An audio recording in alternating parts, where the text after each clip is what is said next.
Hi, my name is Kaylaspence, and today we're going to be talking about the season finale of Euphoria. Kat, what the fuck is your problem? You're being a bad friend now. You were a bad friend to me, and this whole new personality is seriously unlikable. Okay, guys, hey, this will be our last video until 2024 of talking about Euphoria. I am really excited to talk about it. I just finished rewatching season finale to make sure that I didn't forget anything. And I know last week, if you watched my video last week talking about episode 7, I said that I knew I forgot something, and I did. And I forgot to talk about the situation where Maddy was banging on the door for Cassie to come out, and the situation where Leslie was talking to Rue in the bed when she was eating ice cream. But I'm not going to talk about them now because people have already talked about them. I'm not going to add it on. I will be doing a predictions video on Euphoria, but I'll be doing that in 2024 before the season 3 actually comes out. So the season finale basically picks up off the last episode where we have Cassie at the door breathing like Darth Vader. She comes in, she's walking in like, you know, she finna burn the place down. We see her get on stage. She's acting a fool. She's cussing out Lexi. How dare you? You never lived. You're gonna sit here and judge us as you put on this play. How dare you? And the thing about it is nobody actually saw it like that. People were just like, you know, is this play about us? And they were just taking it for what it was, but nobody was really mad at the play except for Cassie. And the reason she was mad is because she was played out, and she wasn't, you know, the thing about it, she wasn't actually played out to be the villain. Lexi was just taking scenes from season 1 and season 2 and putting it in her play. She didn't make Cassie look bad. She didn't make Cassie or Maddy or anybody in that play look bad. If anybody should have been mad, it should have been Rue, because Rue's funeral was in the play. Rue's folly, everything from Rue's private life was in this play. So if anybody had a reason to be mad, it was Rue, and Rue wasn't even mad herself. So I was like, why is Cassie mad? She didn't put anything in the play about you that people didn't already know, and she didn't even invade Cassie's, like, the only part that she put in the play that may have been a problem was when Cassie was on the carousel. But besides that, she didn't put anything in the play that people didn't already know, and if they did know it, it wasn't actually that bad. So I think Cassie overreacted. I think she went crazy. And the only reason she went crazy like that is because of Nate. If Nate never left the play, and if he never got mad, she would have never got up on that stage. The only reason she got up on the stage there acting crazy was because Nate dumped her ass. So we see Maddy get up on stage. She very much, finally, something we've been all waiting for, she finally whoops Cassie's ass, slaps that girl in the face, hits her head against the wall. And let's shout out to Bibi. Bibi may not ever be in the show, but when she's in the show, she's gonna make her presence known. Because I was like, Bibi, yes. Cat over here like, don't do it. Bibi was like, girl, whoop her butt. And point blank period. And I was like, yes. But I feel like the fight scene was so weak. Like, it was funny, but it wasn't as... Like, I wanted her to whoop Cassie's ass. Like, I'm talking, like, they ran out to the parking lot. She attacked her on the concrete. Punch, slap. Like, there was none of that. It was just... She just threw her head against the wall. And for me, I'm going to say this. I think Sam be doing half-ass scenes. Like, that fight scene should have been way longer than when it was. I feel like he takes the time. He takes time away from things that need to be seen. And I'm going to say this real quick. There's a lot of things from season 1 that were never clarified in this season. And there's going to be things from this season that will not be clarified in season 3. I think that he needs to stop trying to make everything aesthetic and pretty looking. And he needs to focus on the storyline. Because, you know, you have people who were invested from season 1. And you're not clarifying anything. He's putting stuff in that he likes, but it's like he puts it in, he's like, oh no, never mind. Like, I think he wrote the Cassie abortion scene just to, like, show you, like, the darkness of abortion, the feelings, the emotions, the sounds. Like, it was a aesthetic moment for him. And then in season 2, you never see it again. So he's the type of person where he likes to write scenes that are aesthetically pleasing. And it could be a big scene, it could be a small scene, but then he never clarifies it. It's just for the moment. And that's why people are mad at him, because they're like, dude, like, he comes up with good stuff. That's not the problem. It's you're not clarifying. This play was basically all over the place. He was bouncing from like the past to the present to the play. Like it was just all over the place. So we're gonna talk now. I'm gonna talk about Fez and them last because I feel like that's the big kahuna. So we're gonna talk about the little storylines in between. Rue's funeral with her father. I get it. The funeral was a big part of Rue's life. Her father dying was this big, catastrophe in her life that it wasn't the whole reason she went to drugs. Rue had other problems. Rue was on drugs for her father actually died, but her father dying kind of like fueled the drugs. And I feel like if her father never died, she probably wouldn't have been on heavy drugs like that. She would have been on drugs, period, because, when she was taking care of her father, when her mother was working late, she decided to take those pills. So she probably would have done pills either or, whether her father had cancer or not. But I feel like it would have been more sustainable if he was alive. But I feel like the funeral scene is just, it's too annoying at this point. Memories exist. I think I've heard memories exist outside of time. And this is the part where the character never recovers.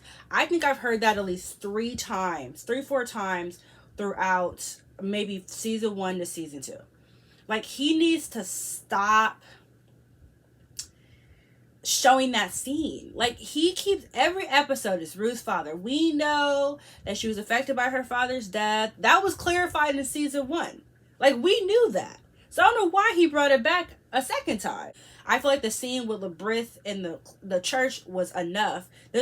We keep seeing about her funeral and her father's funeral, and it's getting annoying because it's like, we've already seen this before. Why are you still showing this to us? There's so much plot holes in this season. It's disgusting. It's really embarrassing how many plot holes there are, and yet he keeps focusing on this fucking funeral, and it's like, dude, stop. Elliot's singing.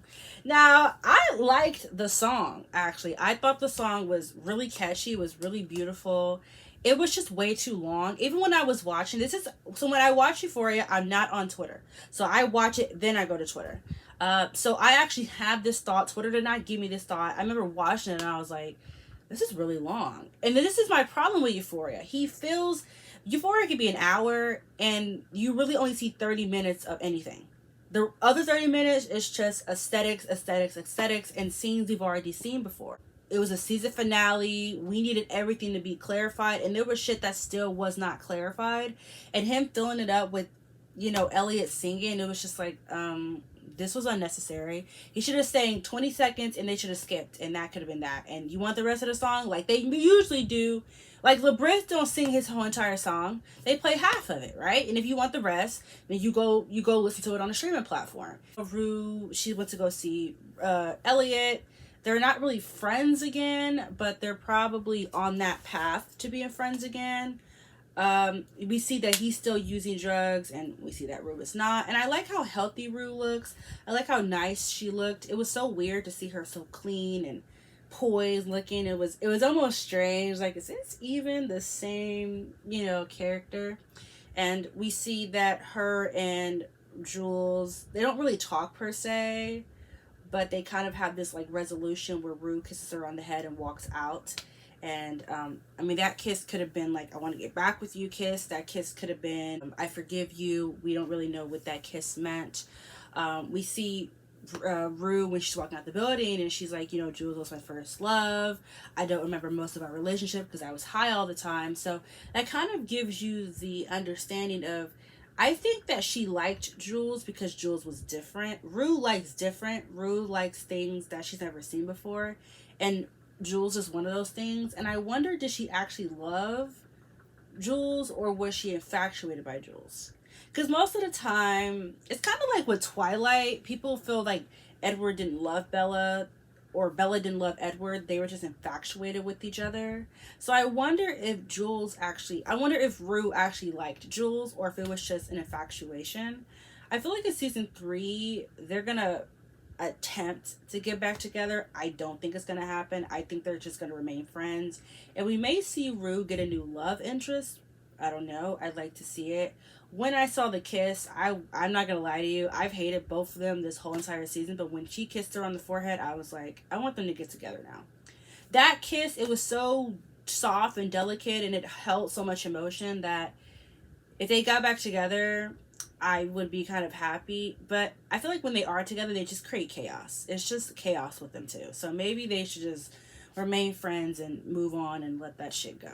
Now let's talk about Nate and his father. So we know in the last episode Nate leaves the play because, you know, Lexi puts a part in the play where, you know, it talks about Nate dance thing that Ethan did with the football team. He's like, it's homophobic, I'm out of here. He drops Cassie and we see him get in his car. He drives to his father's construction site. This is where his father has been the whole time. He's basically been laying up with gay men and I'm assuming straight women, and they've been inside his warehouse drinking and smoking and almost like a fucking brothel. And we basically see him talking to his father about like, how dare you move on and how dare you be happy after what you did to us, after what you put us through, after what you put me through. And Nate ended up calling the father, or the cops. Nate ended up calling the cops on his father.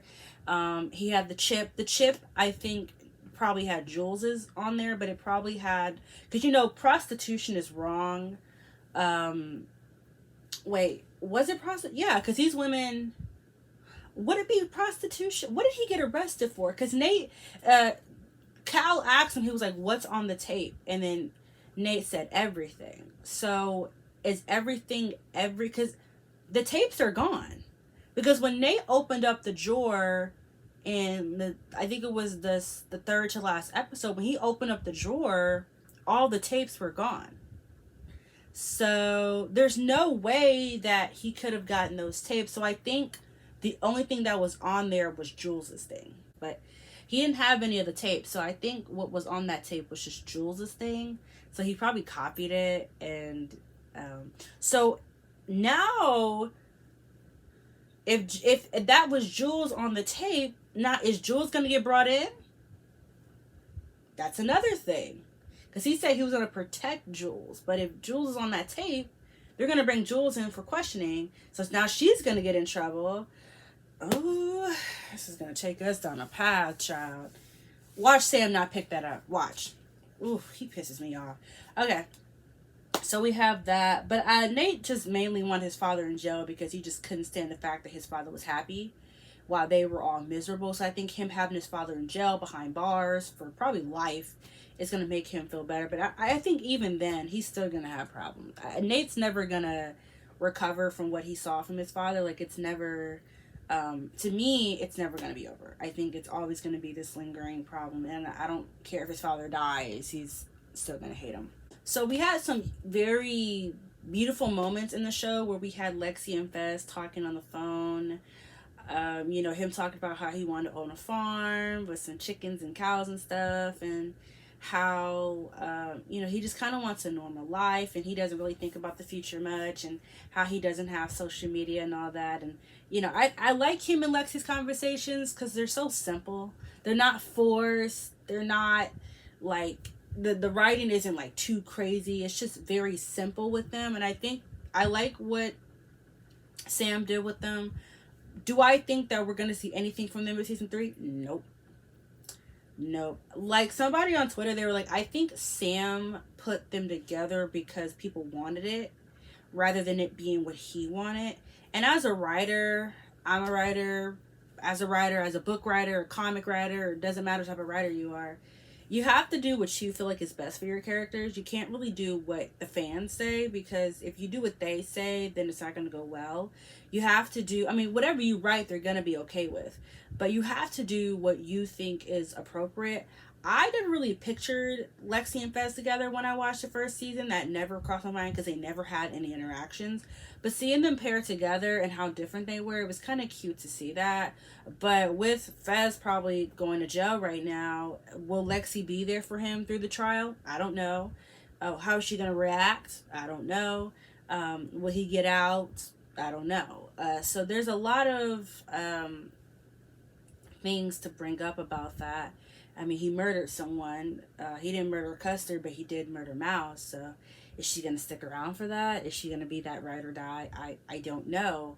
But if there's no clarification for them in season 3, then the point of them in season 2 makes no sense, you know, like, but I liked them together. I want to see them together, but the way that things are looking right now, I don't think that's in the works, and I think in season 3 we're not gonna see them together. I think he just did that storyline for like he wanted to create a normal healthy romance, but honest to God, I think it makes no sense, you know. This episode, there was a line his mother said. He was not his mother. It was a line that his grandmother said. She was like, "You can't trust love," or something like that. I'm gonna put the line. I'm gonna try to find the line and I'll put it in here. Basically, that line was kind of like foreshadowing till now, where I thought, since I heard that line, I thought it was gonna be, it was like, you can't trust love, you can't trust your heart, or something like that. And I thought that was gonna be like maybe Lexi told on him, or maybe Lexi got hurt, or she got kidnapped or something, and then Fez had to make a decision. But that line didn't really follow up to what happened. Like, it didn't follow up. Because the way that the line was said, it made it seem like Lexi was going to be in a situation that Fez had to like figure out. You know, like she was going to be in the way, but she was never really in the way of anything. So what was the point of that line? That didn't make any sense to me. Like I said, Sam just be putting stuff in for the moment because it sounds nice, but then there's never any follow-up to it. But that line, I think, was supposed to be foreshadowing for this episode, but it really didn't make any sense for that line to be put in, because it made it seem like something was going to happen with Lexi, and then he was going to have to make a decision, and it didn't add up. You see that Ash stabs Custer, and that is kind of like the whole shit, you know, because basically Custer called the cops, and that's why he was at the house, and they were going to come and arrest him before Fez left, but then Ash's dumb ass ended up stabbing Custer, and so Custer's dead on the couch, and Fez like, okay, death mode. I'm going to say that I killed Custer. You're not going down for this. I will. I'm the big brother. I take care of you. I'm going to take the rap. Ash is like, you know what? Fuck you. I'm going to do my own thing. Takes the guns, go in the bathroom, sits in the bathtub. I'm going to fire it up. That scene was so crazy. Like, it was some fucking Grand Theft Auto shit. That shit was fucking crazy. It was wild.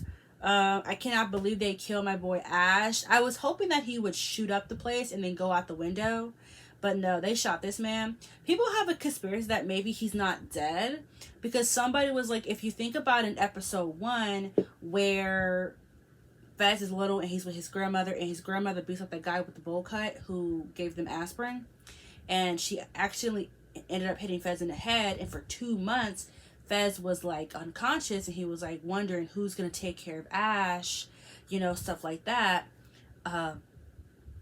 And so if you go back to episode 8 of the season finale, when Ash ends up getting shot, he is basically it's like this color, like this I'm gonna see if I can find the pictures and I'll put them on the screen, but it was like this orangish hue color that was around Ash, and that's the same color that Fez saw. So people thought that it was foreshadowing, but people don't think that Ash is dead. A shot was fired, a thud was on the ground, but I mean, he could still be alive in the hospital. But people felt like Ash was kind of like you know how sometimes people will create characters just for them to die? People thought that was the point of Ash. Because originally Fez was supposed to die, but they changed it to Ash. And I think that Sam has something he wants to do with Fez. So I don't know how that's going to go. But why the kid, though? But Ash was a disposable character. He didn't really have that big of a storyline. He wasn't that big of a character. So him dying really didn't hurt anything. You know, he didn't really play a part. He was just always, every time you saw him, he had a gun or he was dealing drugs. And that was like his whole persona. The last thing we're going to talk about is the ending, where we see Lexi and Rue talking, and it's kind of like this sad little moment where Lexi's talking about her father, Rue's talking about her father, and it was a wholesome moment between them two, because they had a rocky friendship from the start, and so now we see them kind of come together. But that's all I got to say about that scene. All in all, my thoughts on this season, I felt like every episode was nothing. You know what I'm saying? Like, things happened, of course, but I felt like nothing really happened. You know, like he gives us a whole lot of time, but nothing's really happening. That's the problem with Euphoria. It's long and we like that, but you're not really giving us everything. It just feels like it goes by so fast. I don't know. But that's the end of this video. Don't forget, I will be doing season 3 predictions, but I'll be doing that in 2024 when the show comes out. Any of my social medias in the description. Want to follow my other book channel, watch up everything book related, that'll be in the description also. Nothing's really been going on with me. Everything's been normal. I have big videos coming for this channel. This is the end of my whole Euphoria rant. I will be talking about other shows in the future. I don't want to tell you guys the shows just in case I don't do them, but you'll be seeing those in the near future. I will also be going back to my kind of documentary style videos like I did with Chloe and Hallie and Zendaya, where I talk about people's lives. I recently, yesterday, just finished doing some research for a video I want to do. I don't know if you guys are gonna be like, it's on a couple that was around like 10 years ago. They did it for a long time. They had a lot of drama. I don't know if y'all are gonna really care for it, but that video will be coming out next week. Have a lot of big videos for this channel that will be coming out, so please stay tuned to that. And that's all I have for you today. I hope you liked this video, and please, if you haven't already, watch my other videos because they're pretty cool. That's all I got for y'all today. Deuces. Kat, what the fuck is your problem? You're being a bad friend now. You were a bad friend to me, and this whole new personality is seriously unlikable. World Store! Why? Because I won't sit and listen to you bitch and moan about your psychotic, abusive boyfriend who you've literally broken up with 1,000 times. It was literally the lowest point in my life.